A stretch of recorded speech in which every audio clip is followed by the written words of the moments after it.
All right, good morning. Here's part 2 of our video for week 4. I'm gonna go over an analysis for Hills Like White Elephants by Ernest Hemingway. This guy right here, okay. Ernest Hemingway, famous American author. He's an expat. He served in World War II and then left America for a long time, went to France. He went to Cuba. He was the only American ever welcomed by Fidel Castro into Cuba. He could go from America to Cuba and back and forth. Pretty much the only person who could ever do that.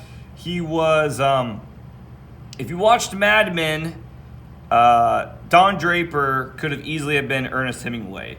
If Ernest Hemingway had not taken to being a fiction writer and instead became an advertising man, he would have been Don Draper. He was very much like Don if you watched Mad Men, which is a great show.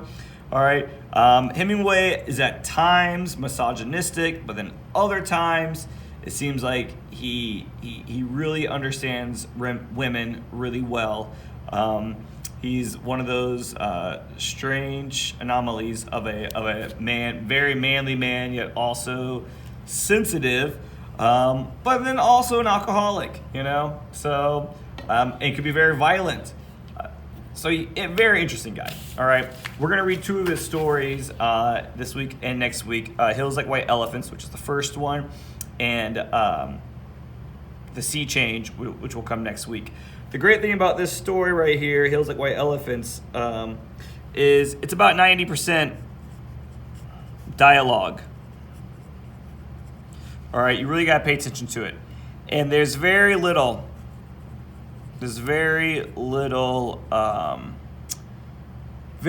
use of adjectives, all right, and descriptions. So much of what we have to figure out with this in this story, we have to infer.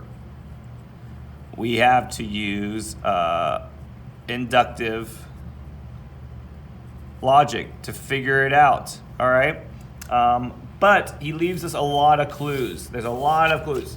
Inductive logic. This is when you use clues to figure out meaning. All right, and I love mysteries and crime stories and books. Okay, right now I am reading Mindhunter for my own personal enjoyment. We watched the Netflix show, and then my wife bought this for me for Christmas, and it's written by a real FBI agent. And it is so freaking interesting. But he talks a lot about using clues within the crime scene to understand what happened. All right, so let's do this, because I'm going to have some of my students starting to arrive in 40 minutes, and it'd be nice to get this thing done before then. But I'm a long talker, very long-winded. All right, I used to teach these 3-hour Saturday courses, and even the 3-hour courses didn't ever seem long enough, okay? All right, let's do this. Hills Like White Elephants. The hills across the valley of the Ebro were long and white. On this side, there was no shade and no trees, and the station was between 2 lines of rails in the sun. Close against the side of the station, there was a warm shadow of the building and a curtain made of strings of bamboo beads hung across the open door into the bar to keep out flies. The American and the girl with him sat at a table in the shade outside the building. It was very hot, and the express from Barcelona would come in 40 minutes. It stopped at this junction for 2 minutes and went on to Madrid. All right, so right now we have tons of information given to us already. All right, the hills across the valley of the Ebro. So we have these hills. All right.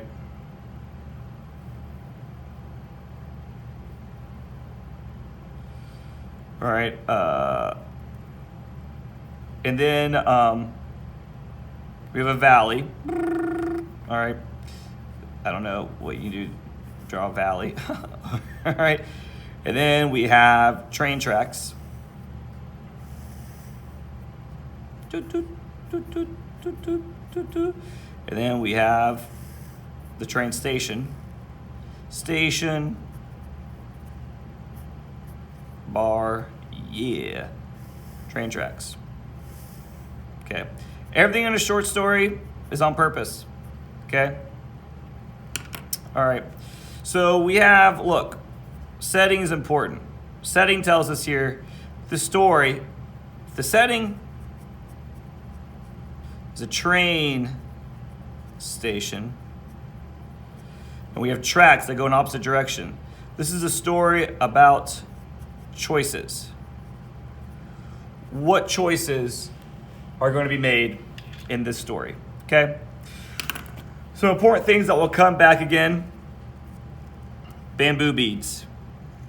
Bamboo beads. We'll come back to this, but this is not just a small little reference to some sort of decoration. It'll come back.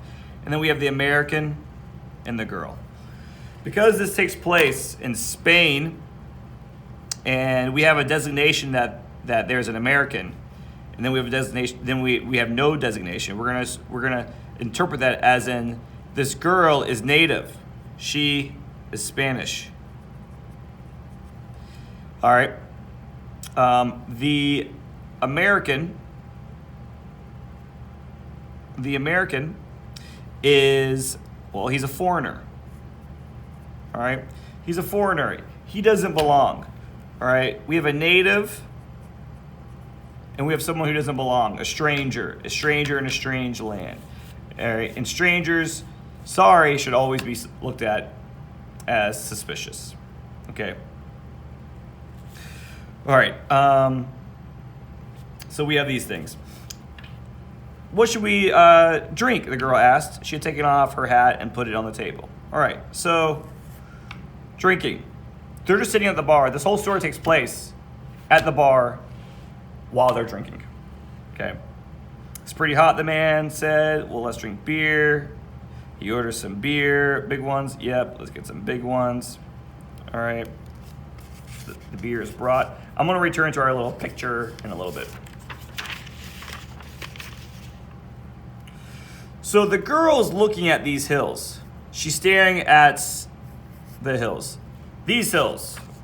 These are the hills. Look at those beautiful hills. Man, I should have been an art major. All right. She is focused on those hills. She says they look like white elephants. Now, a white elephant. Let's think about this. Okay. A white elephant is something rare in nature.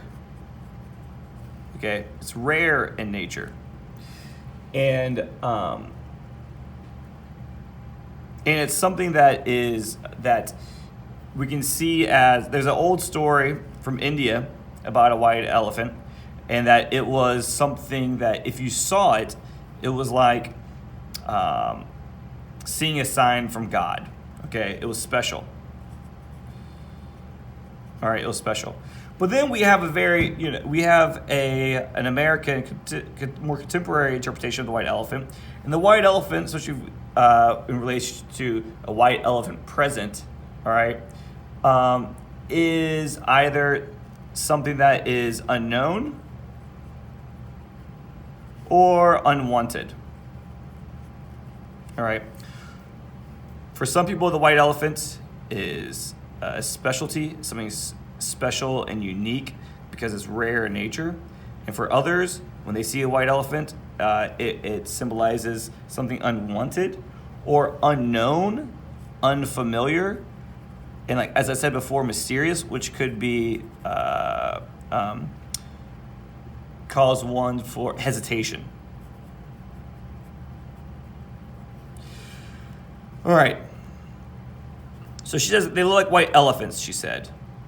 And he says, I've never seen one. The man drank his beer. No, you wouldn't have. Okay. We don't have a description of how she said this, right? But she says this spitefully, all right? This story is about a hard decision. A hard decision that he is wanting her to make. She does not want to make or choose make the choice that he wants her to have, which we'll get to in a moment, all right? And so she is saying that when she's looking at these hills, she sees something special. He is saying, I've never seen anything special. And she says, no, you wouldn't have. Of course you don't see anything special. All right. This is our first sort of example of her feeling resentful. All right. So spitefully or resentful towards him. And he gets defensive. Well, I might have, he says. Just because you say I wouldn't have doesn't prove anything. And the girl looked at the bead curtain again. We have another reference to the bead curtain. We'll get to this in a moment. They've painted something on it, she said. What does it say? And he reads out to her in A del Toro. Not that she doesn't know what this is, these words. She doesn't understand that that's a name for a drink. Could we try it? The man called, listen through the curtain. The woman came, all right. He orders them, and he asks, do you want it with water? She says, I don't know. All right. Is it good with water? It's all right. All of this indicates that he is older. He's an adult. Okay. More experience. She is young. A young adult. All right. She's legal enough to drink. Okay. Unexperienced. She's probably around 18. He's probably around 30. Okay. She receives her drink. She says, it tastes like licorice. Licorice. The girl said, and put the glass down. That's the way with everything. She is disappointed in her drink. She's disappointed in her drink. And he says, well, that's the way with everything. And she says, yes, said the girl, everything tastes of licorice, especially all the things you waited so long for, like absinthe. All right, so once again, she is expressing her resentfulness. All right, she's young, and as young people see adults trying all these different things, trying all these adult beverages, and these kids think that it's going to taste like something else, like it's going to be really special. These adults seem to enjoy it so much. Like I remember thinking this way about beer and wine, seeing the adults at parties just enjoying beer and wine, and men sipping on liquor, and you just imagine, oh, this must be so great tasting. And then when you first try it, and your tongue is not used to it, you've not developed a palate for it, it's not what you thought. All right, it's not what she thought. All right, and so look, absinthe is it's now illegal to have. You can't have true absinthe, and it was very popular back in the day. All right, it was an alcoholic drink that caused hallucinations. See if I can spell hallucinations correctly. I'm a product of spell check. Hallucinations, okay, and then also it was an aphrodisiac. Aphrodisiac, which meaning aphrodisiac, okay, is that it got people in the mood. All right. So it's a sexualized drink. All right.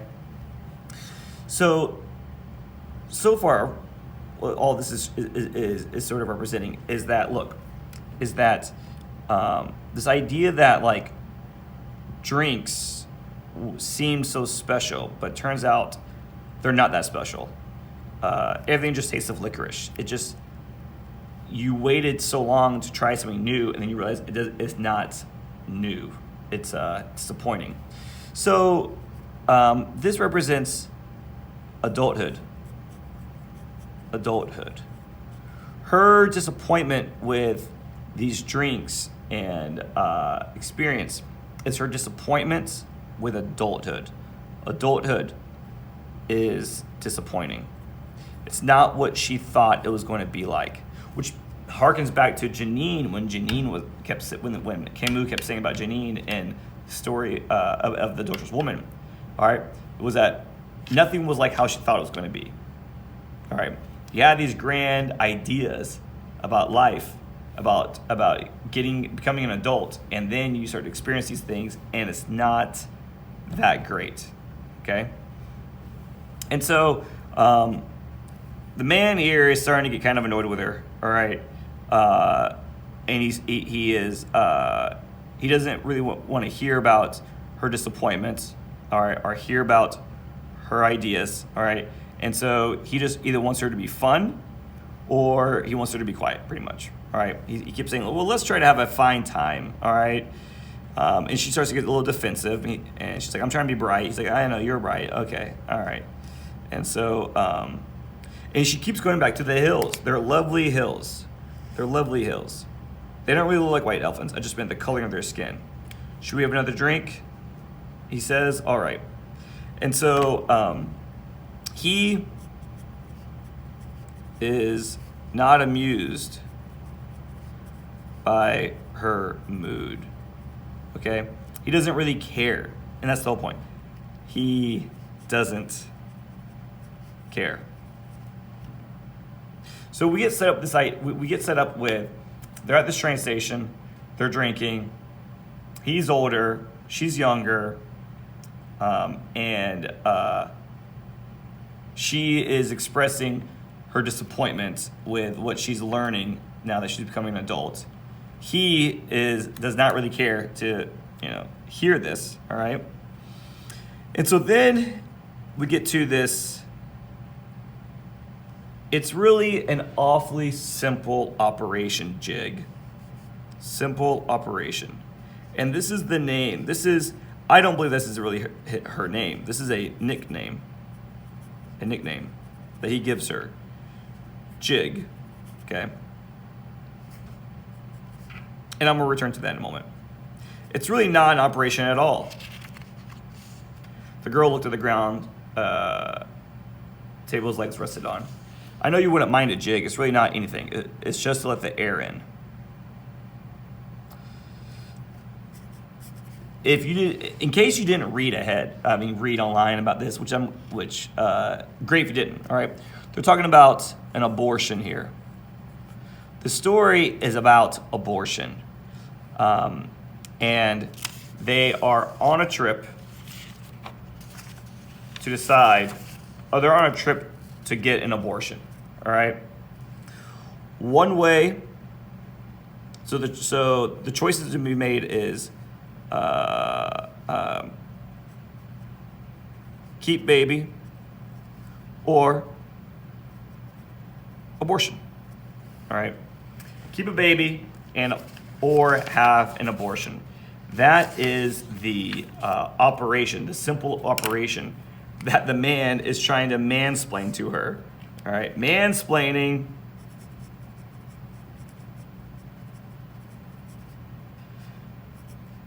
A man trying to explain a uniquely female experience. All right, it's like men trying to explain to women about their periods, or about what is a normal pregnancy like, or in this case, a man trying to explain to her about an abortion, something that he can never have or do. Okay. Now this light, this right here shines light on everything else. her resentfulness towards adulthood, her resentfulness to drinking, her resentfulness towards the man, okay? This is resentfulness, okay? Resentfulness toward sex. This is probably the first person that she has slept with. She's having this affair with this older guy. She gets seduced into it. And the thing about it is that he uses her. Jig. He gives her the nickname Jig. Jig is a silly dance. All right? Jig is when like people who are drunk and they do a goofy dance to make you laugh. All right? Jesters. A jester does a jig. Or it is a dehumanizing dance. Slaves used to have to do jigs for white plantation owners. All right, I'll do a little jig for us. Entertain us. Be a jester. All right, it's not respectful. So for her, she's just a jig for him. She's just this thing that he uses to entertain himself. And in this case, we've realized that he has used her for sex. She's a young girl. She's fresh into adulthood, and he takes advantage of that.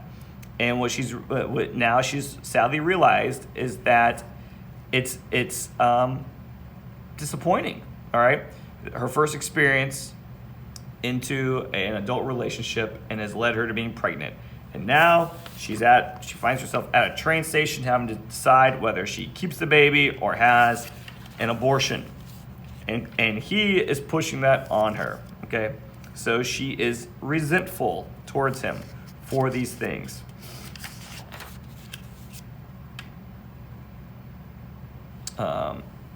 He starts talking her into it.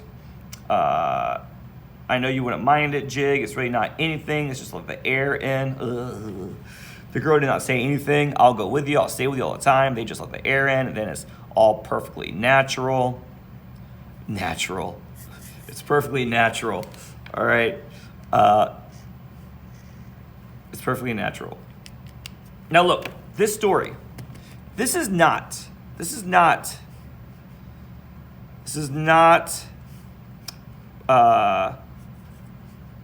a pro-life story, all right? Let's understand this. This is not about saying no one should have an abortion, all right? This is, at the purest form, 100% pro-choice. But it has to be, meaning has to be her choice, okay? He is not even giving her a choice. He is clearly gaslighting her with this. Gaslighting is a type of manipulation where you mess with people's minds to get them to do things for you, all right? And so he is pushing this abortion onto her, rather than really talking to her about what does she want. Does she want to have an abortion for her own personal reasons? Okay, whether she's young, she realizes that he's not going to be there, he's going to leave, he's going to go back to America, she's going to stay here with this child, all right? Or does she want to keep the child? That's pro-choice. It's this idea of it being her decision. It has to be her choice, all right?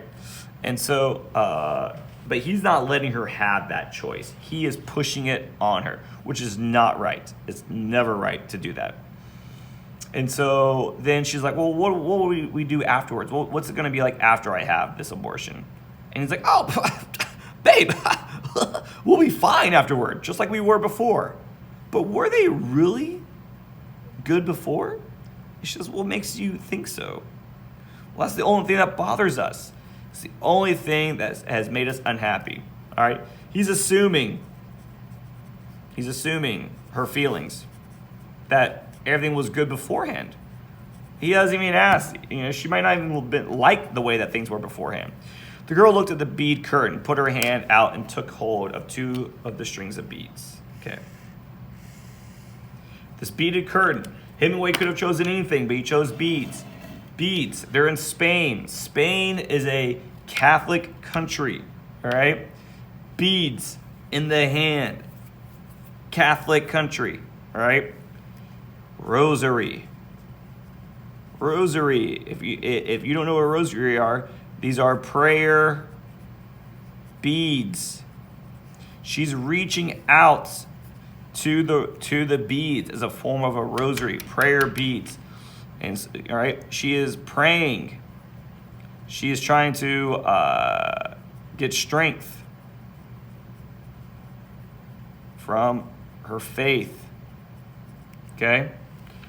Rosary beads. And you think then we'll be right and be happy? That's what she says. He's like, I know we will. You don't have to be afraid. I've known lots of people that have done it. So have I, said the girl. And afterward, they were all so happy. This is sarcasm. This is sarcasm. I know it doesn't say it, but it is. He says, I know tons of people who've had abortions. And they're all right. And she says, well, so have I. He's known the men whose girlfriends had abortions. But she knows the actual girls, the women. And afterwards, they were all so happy. Sarcasm. And he picks up on the sarcasm. Well, look, I mean, if you don't want to, you don't have to. He picks up on it. And so now he's trying to kind of backstep a little bit. I wouldn't have you do it if you didn't want to. But I know it's perfectly simple. So it's this idea of giving her a choice, but then reinforcing what he wants. All right?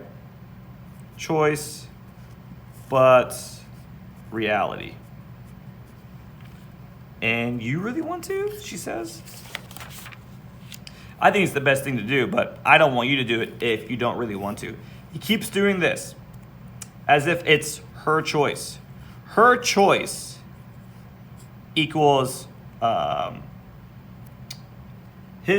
choice equals his what's the word I'm looking for? He relinquishes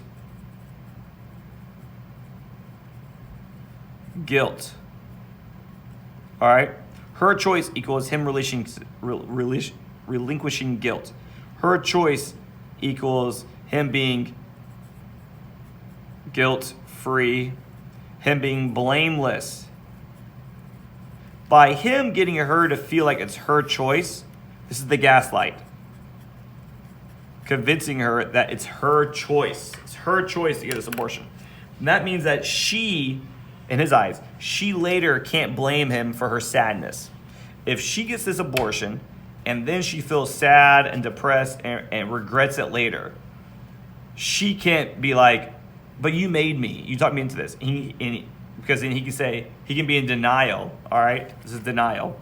And he can say, no. I told you didn't have to do it. I told you didn't have to do it, okay? I don't want you to do it if you don't really want to. This is not about her feelings. This is not about her emotional health. This is about him. He is creating a defense for himself, all right? Gaslighting, manipulation, making her think it was her choice, all right? So that way he can be blameless. And so that way he can deny, all right, and putting all the guilt, all of that on her. He is just stacking it on her. This is gaslighting. This is manipulation, all right?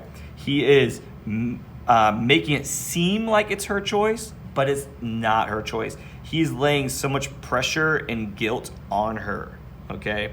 Because essentially, either she ruins the relationship by so selfishly keeping the baby, or she ruins her emotional health by having by having the abortion, all right?